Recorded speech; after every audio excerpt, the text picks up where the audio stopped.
ಭಗವದ್ಗೀತೆಯಲ್ಲಿ ಅರ್ಜುನನು ಕೃಷ್ಣನಿಗೆ ಹೇಳುತ್ತಾನೆ, ಈ ಮನಸ್ಸು ಅತ್ಯಂತ ಚಂಚಲವಾದದ್ದು, ಇದನ್ನು ನಿಯಂತ್ರಿಸುವುದು ಗಾಳಿಯನ್ನು ಹಿಡಿದಿಟ್ಟಷ್ಟೇ ಕಷ್ಟ. ಇಂದಿನ ಆಧುನಿಕ ಯುಗದಲ್ಲಿ ನಮ್ಮ ಈ ಚಂಚಲ ಮನಸ್ಸನ್ನು ಸಂಪೂರ್ಣವಾಗಿ ಆಳುತ್ತಿರುವುದು ಒಂದು ಸಣ್ಣ ಮಾಯಾಪೆಟ್ಟಿಗೆ. ಅದೇ ನಮ್ಮ ಮೊಬೈಲ್ ಫೋನ್. ಬನ್ನಿ ಈ ಡಿಜಿಟಲ್ ಮಾಯೆಯಿಂದ ಹೊರಬಂದು ನಮ್ಮ ನಿಜವಾದ ಅಸ್ತಿತ್ವವನ್ನು ಕಂಡುಕೊಳ್ಳುವ ದಾರಿಯನ್ನು ಅರಿಯೋಣ. ಆತ್ಮೀಯ ವೀಕ್ಷಕ ಸ್ನೇಹಿತರೆ, ಕನ್ನಡ ವಿಚಾರಧಾರೆಗಳು ವಾಹಿನಿಗೆ ನಿಮಗೆಲ್ಲರಿಗೂ ಸ್ವಾಗತ.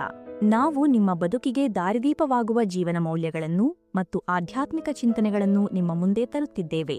ಇಂದಿನ ನಮ್ಮ ಪ್ರಸ್ತುತಿ ಪ್ರತಿಯೊಬ್ಬರ ಮನೆಯಲ್ಲೂ ಪ್ರತಿಯೊಬ್ಬರ ಮನಸ್ಸಿನಲ್ಲೂ ಹೊಕ್ಕಿರುವ ಒಂದು ಆಧುನಿಕ ಮಹಾಮಾರಿಯ ಕುರಿತಾಗಿದೆ. ಸ್ನೇಹಿತರೆ, ಎಲ್ಲದರಲ್ಲೂ ನಮ್ಮ ಹಿತವನ್ನು ಮಾತ್ರ ನೋಡುವುದಕ್ಕಾಗುವುದಿಲ್ಲ. ನಮ್ಮ ಸುತ್ತಲಿನ ಸಮಾಜದ ಹಿತವು ನಮಗೆ ಅತ್ಯಂತ ಮುಖ್ಯವಾಗುತ್ತದೆ. ಹಾಗಾಗಿ ಇಂದು ನಿಮ್ಮನ್ನು ಒಂದು ಸರಳವಾದ ಪ್ರಶ್ನೆ ಕೇಳುತ್ತಿದ್ದೇನೆ. ನೀವು ದಿನದಲ್ಲಿ ಎಷ್ಟು ಬಾರಿ ನಿಮ್ಮ ಮೊಬೈಲ್ ಪರದೆಯನ್ನು ನೋಡುತ್ತೀರಿ? 10 ಬಾರಿಯೇ, 20 ಬಾರಿಯೇ ಅಥವಾ 100 ಬಾರಿಯೇ?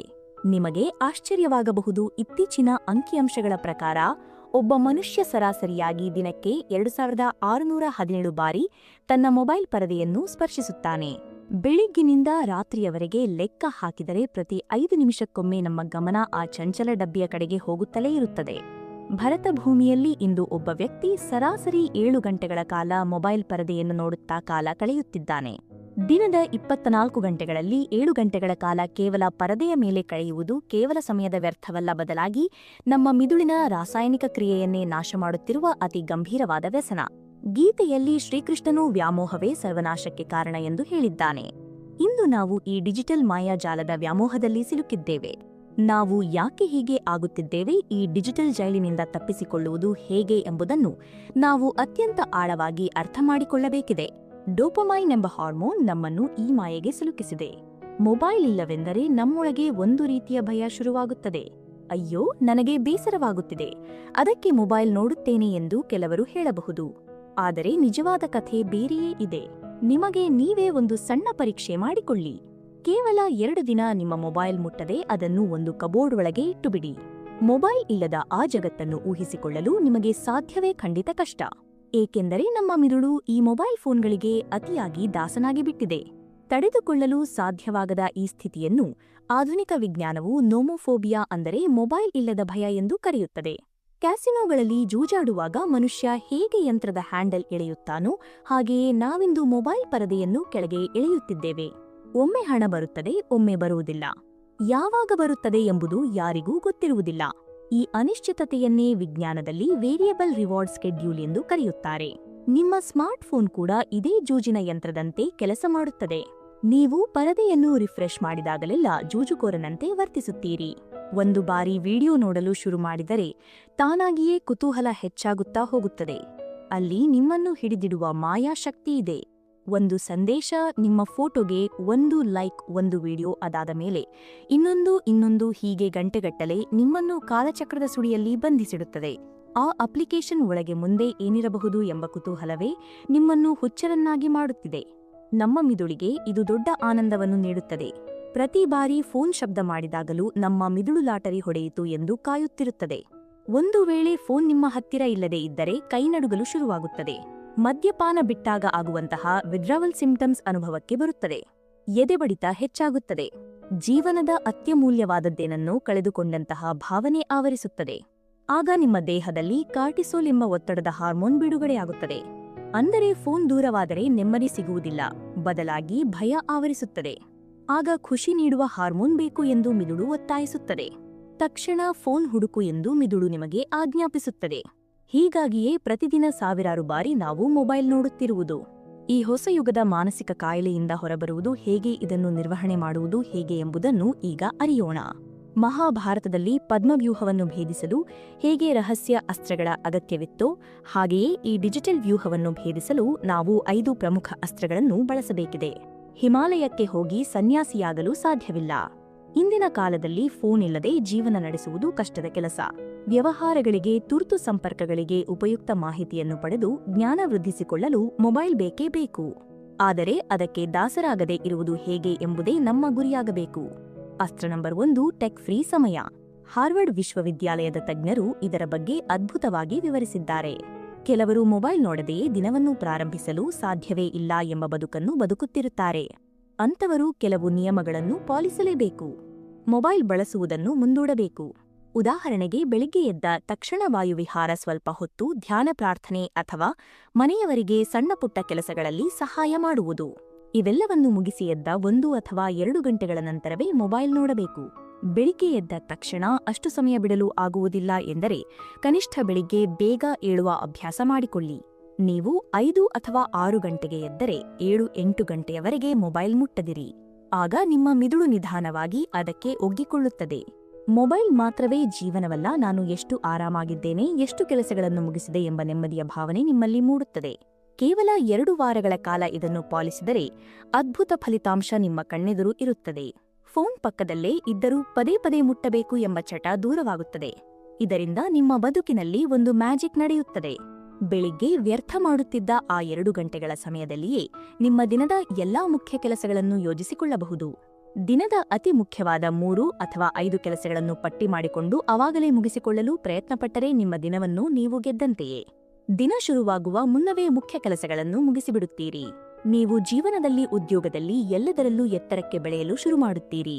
ಇದೇ ಸಮಯದಲ್ಲಿ ಅರ್ಧ ಗಂಟೆ ಒಳ್ಳೆಯ ಪುಸ್ತಕಗಳನ್ನು ಓದಲು ಶುರು ಮಾಡಿದರೆ ನಿಮ್ಮ ಬೌದ್ಧಿಕ ಸಂಪತ್ತು ಕೂಡ ಹೆಚ್ಚಾಗುತ್ತದೆ. ಇದು ಬೆಳಗಿನ ಮಾತಾಯಿತು. ಇಡೀ ದಿನವೂ ನಾವು ಇದೇ ನಿಯಮವನ್ನು ಪಾಲಿಸಬೇಕು. ಫೋನ್ ನೋಡಬೇಕು ಅನಿಸಿದ ತಕ್ಷಣ ಮಿದುಳಿಗೆ ಸ್ವಲ್ಪ ಕಡಿವಾಣ ಹಾಕಬೇಕು.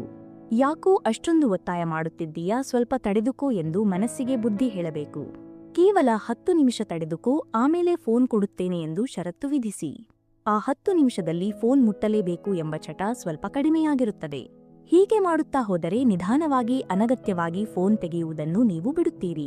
ಯಾವ ಕೆಲಸವೂ ಇಲ್ಲದೆ ಸುಮ್ಮನೆ ಫೋನ್ ನೋಡುವ ದುಶ್ಚಟ ನಿಮ್ಮಿಂದ ದೂರವಾಗುತ್ತದೆ. ಅಸ್ತ್ರ ನಂಬರ್ 2, ನೋ ಟೆಕ್ ವಲಯ. ಇದು ಅತ್ಯಂತ ಮಹತ್ವದ್ದಾಗಿದೆ.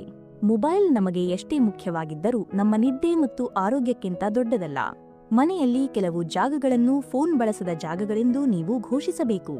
ಮನೆಯ ಒಳಗೆ ಪ್ರವೇಶಿಸಿದ ತಕ್ಷಣ ಒಂದು ಮೂಲೆಯಲ್ಲಿ ಫೋನ್ ಇಡಲು ವ್ಯವಸ್ಥೆ ಮಾಡಿಕೊಳ್ಳಿ. ಇಲ್ಲವೇ ಮನೆಯ ಸಭಾಂಗಣದಲ್ಲಿ ಒಂದು ಕಡೆ ಫೋನ್ ಇಡಲು ನಿರ್ದಿಷ್ಟ ಜಾಗವನ್ನು ನಿಗದಿಪಡಿಸಿ. ಫೋನ್ ಬಳಸಬೇಕಾದರೆ ಅಲ್ಲಿಯೇ ಹೋಗಿ ಬಳಸಿ, ಮತ್ತೆ ಅಲ್ಲಿಯೇ ಇಟ್ಟು ಬರುವ ನಿಯಮ ಮಾಡಿಕೊಳ್ಳಿ. ಮನೆಯ ಕೇವಲ 10 ಅಥವಾ 20% ಜಾಗಕ್ಕೆ ಮಾತ್ರ ಫೋನ್ ಸೀಮಿತ ಮಾಡಿದರೆ ಉಳಿದ 80-90% ಜಾಗ ನೋ ಫೋನ್ ವಲಯವಾಗುತ್ತದೆ. ಇದರಿಂದ ನಿಮ್ಮ ಮಾನಸಿಕ ಆರೋಗ್ಯ, ನಿಮ್ಮ ಕುಟುಂಬದ ನೆಮ್ಮದಿ, ನಿಮ್ಮ ಸಂಗಾತಿಯೊಂದಿಗಿನ ಸಂಬಂಧ, ಮಕ್ಕಳೊಂದಿಗಿನ ಬಾಂಧವ್ಯ ಎಷ್ಟು ಅದ್ಭುತವಾಗಿ ಸುಧಾರಿಸುತ್ತದೆ ಎಂಬುದನ್ನು ನೀವೇ ಗಮನಿಸಿ. ಮನುಷ್ಯರೊಡನೆ ಬೆರೆಯಲು ಮತ್ತು ಮಾತನಾಡಲು ಶುರು ಮಾಡುತ್ತೀರಿ. ಆದರೆ ಇಂದಿನ ವಾಸ್ತವವೆಂದರೆ 99% ಜನರಿಗೆ ಮನೆಯಲ್ಲಿ ನೋ ಫೋನ್ ವಲಯವೇ ಇಲ್ಲ. ಎಲ್ಲಾ ಕಡೆಯೂ ಫೋನ್ ಇರುತ್ತದೆ. ಇದನ್ನು ಬದಲಾಯಿಸಿದಾಗ ನಿಮ್ಮ ಜೀವನದಲ್ಲಿ ಶಾಂತಿ ನೆಲೆಸುತ್ತದೆ. ಮಲಗುವ 1-2 ಗಂಟೆಗಳ ಮುಂಚೆ ಫೋನನ್ನು ದೂರವಿಡಿ. ನಿಮ್ಮ ಸಂಗಾತಿಯ ಬಳಿ ಮಾತನಾಡಿ, ಮಕ್ಕಳೊಂದಿಗೆ ಸಮಯ ಕಳೆಯಿರಿ. ಫೋನನ್ನು ಮೂಲೆಯಲ್ಲಿ ಇಡುವಾಗ do not disturb settings on ಮಾಡಿ ಇಡಿ. ಅಸ್ತ್ರ ನಂಬರ್ 3, ಅಧಿಸೂಚನೆಗಳ ನಿಯಂತ್ರಣ. ತುರ್ತು ಕರೆಗಳಿಗೆ ವಿನಾಯಿತಿ ನೀಡುವ ಅವಕಾಶ ಫೋನ್ಗಳಲ್ಲಿಯೇ ಇರುತ್ತದೆ. ನಿಮ್ಮ ಕುಟುಂಬದವರ ಅತ್ಯಂತ ಪ್ರಮುಖರ 3-4 ಸಂಖ್ಯೆಗಳನ್ನು ಮಾತ್ರ ಅನುಮತಿಸಿ, ಉಳಿದೆಲ್ಲವನ್ನೂ ಮ್ಯೂಟ್ ಮಾಡಿ. ತಂತ್ರಜ್ಞಾನ ಕೇವಲ ವ್ಯಸನವಲ್ಲ, ಅದರಿಂದ ತಪ್ಪಿಸಿಕೊಳ್ಳುವ ಉಪಾಯವೂ ಅದರಲ್ಲೇ ಅಡಗಿದೆ. ಅದನ್ನು ಬಳಸುವ ಜಾಣ್ಮೆ ನಮಗಿರಬೇಕು. ನಿಮ್ಮ ಫೋನ್ನ ನೈಟ್ ಮೋಡ್ ಮತ್ತು ಡು ನಾಟ್ ಡಿಸ್ಟರ್ಬ್ ವ್ಯವಸ್ಥೆಯನ್ನು ಚೆನ್ನಾಗಿ ಅರ್ಥಮಾಡಿಕೊಳ್ಳಿ. ಇದು ಕೇವಲ ರಾತ್ರಿಗೆ ಮಾತ್ರವಲ್ಲ, ಹಗಲಿನಲ್ಲೂ ಅತ್ಯಗತ್ಯ. ಅಗತ್ಯವಿಲ್ಲದ ಎಲ್ಲಾ ಅಪ್ಲಿಕೇಶನ್ಗಳ ಅಧಿಸೂಚನೆಗಳನ್ನು ಬಂದ್ ಮಾಡಿ. ಅನಿವಾರ್ಯವಾದವುಗಳನ್ನು ಮಾತ್ರ ಆನ್ ಇಡಿ. ಜೊತೆಗೆ ಫೋನ್ ಬಳಸುವ ಮುನ್ನ ಯಾವ ಉದ್ದೇಶಕ್ಕಾಗಿ ಫೋನ್ ಕೈಗೆ ತೆಗೆದುಕೊಳ್ಳುತ್ತಿದ್ದೇನೆ ಎಂದು ಮೊದಲು ನಿರ್ಧರಿಸಿ. ಕೇವಲ ಆ ಕೆಲಸದ ಕಡೆಗೆ ಮಾತ್ರ ನಿಮ್ಮ ಗಮನವಿರಲಿ. ಸುಮ್ಮನೆ ಫೋನ್ ತೆಗೆದು ಗಂಟೆಗಟ್ಟಲೆ ಸಮಯ ವ್ಯರ್ಥ ಮಾಡುವುದನ್ನು ಬಿಟ್ಟುಬಿಡಿ. ಅಸ್ತ್ರ ನಂಬರ್ 4, ಗ್ರೇ ಸ್ಕೇಲ್ ಮೋಡ್. ಇದೊಂದು ಅತ್ಯಂತ ಸರಳವಾದ ತಂತ್ರ. ನಿಮ್ಮ ಫೋನ್ ಪರದೆಯ ಬಣ್ಣಗಳನ್ನು ತೆಗೆದುಹಾಕಿ ಕೇವಲ ಕಪ್ಪು ಮತ್ತು ಬಿಳುಪು ಬಣ್ಣಕ್ಕೆ ಬದಲಾಯಿಸಿ. ಈ ಕೆಂಪು, ನೀಲಿ, ಹಸಿರು ಬಣ್ಣಗಳೇ ನಿಮ್ಮ ಮಿದುಳಿಗೆ ಡೋಪಮೈನ್ ಕಿಕ್ ನೀಡುವ ಮಾಯಾ ಬಣ್ಣಗಳು. ಇವೇ ನಿಮಗೆ ಮೊಬೈಲ್ ಹುಚ್ಚನ್ನು ಹತ್ತಿಸುವುದು. ಫೋನ್ ತನ್ನ ಬಣ್ಣವನ್ನು ಕಳೆದುಕೊಂಡಾಗ ನಿಮ್ಮ ಮಿದುಳಿಗೆ ಅದರ ಬಗ್ಗೆ ಬೇಸರ ಮೂಡುತ್ತದೆ ಮತ್ತು ಆಕರ್ಷಣೆ ಕಡಿಮೆಯಾಗುತ್ತದೆ. ಅಸ್ತ್ರ ನಂಬರ್ 5, ಡಿಜಿಟಲ್ ಉಪವಾಸ. ವಾರದಲ್ಲಿ 1 ದಿನ ಅಥವಾ ಕನಿಷ್ಠ ಅರ್ಧ ದಿನವಾದರೂ ಫೋನ್ ಇಲ್ಲದ ಬದುಕನ್ನು ಎದುರಿಸಲು ಸಿದ್ಧರಾಗಿ. ಇದನ್ನು ಡಿಜಿಟಲ್ ಉಪವಾಸ ಎಂದು ಕರೆಯೋಣ.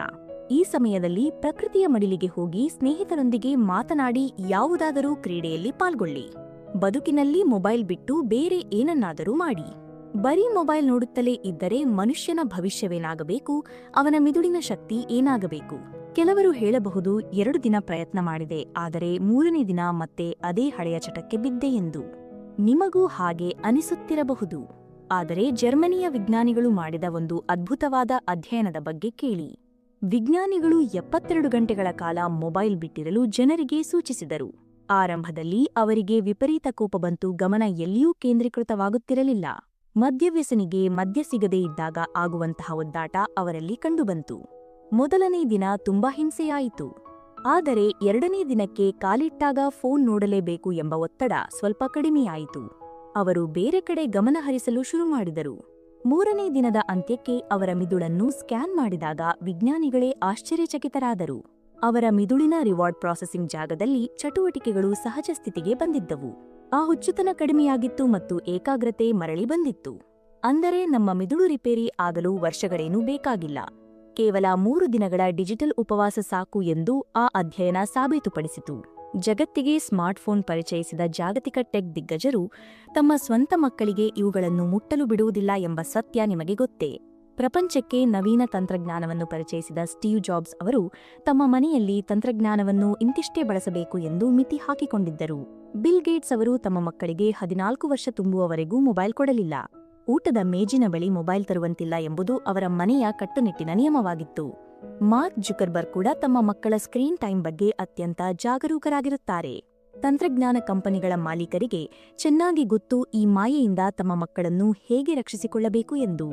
ಆದರೆ ನಾವು ಮಾತ್ರ ವಿವೇಚನೆ ಇಲ್ಲದೆ ಈ ಮಾಯೆಗೆ ಬಲಿಯಾಗುತ್ತಿದ್ದೇವೆ.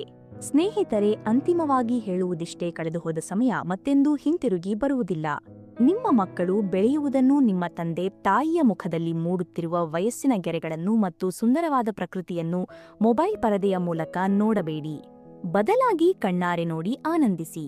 ಭಗವಂತ ನೀಡಿದ ಈ ಸುಂದರ ಬದುಕಿನ ಪ್ರತಿಯೊಂದು ಕ್ಷಣವನ್ನು ಅನುಭವಿಸಿ. ನಾಳೆಯಿಂದಲ್ಲ, ಇಂದಿನಿಂದಲೇ, ಈಗಿನಿಂದಲೇ ಈ ಒಳ್ಳೆಯ ಬದಲಾವಣೆಯನ್ನು ಶುರು ಮಾಡಿ. ಈ ವಿಡಿಯೋದಲ್ಲಿ ನಾವು ಹಂಚಿಕೊಂಡ ವಿಚಾರಗಳು ನಿಮ್ಮ ಬದುಕಿಗೆ ದಾರಿದೀಪವಾಗಲಿದೆ ಎಂದು ಭಾವಿಸುತ್ತೇವೆ. ಈ ಪ್ರಸ್ತುತಿ ನಿಮಗೆ ಇಷ್ಟವಾಗಿದ್ದರೆ ದಯವಿಟ್ಟು ಪ್ರತಿಯೊಬ್ಬರಿಗೂ ಶೇರ್ ಮಾಡಿ. ಇದು ಅನೇಕರ ಬದುಕನ್ನು ಬದಲಾಯಿಸಬಹುದು. ನಮ್ಮ ವಾಹಿನಿಯ ಈ ಪ್ರಯತ್ನಕ್ಕೆ ನಿಮ್ಮ ಬೆಂಬಲ ಸದಾ ಇರಲಿ. ಲೈಕ್ ಮಾಡಿ, ನಿಮ್ಮ ಅನಿಸಿಕೆಗಳನ್ನು ಕಮೆಂಟ್ ಮೂಲಕ ನಮಗೆ ತಿಳಿಸಿ ಮತ್ತು ಮರೆಯದೆ ನಮ್ಮ ಕನ್ನಡ ವಿಚಾರಧಾರೆಗಳು ವಾಹಿನಿಗೆ ಸಬ್ಸ್ಕ್ರೈಬ್ ಆಗಿ.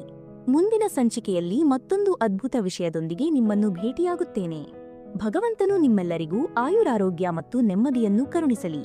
ಸರ್ವೇ ಜನಾಃ ಸುಖಿನೋ ಭವಂತು. ಧನ್ಯವಾದಗಳು.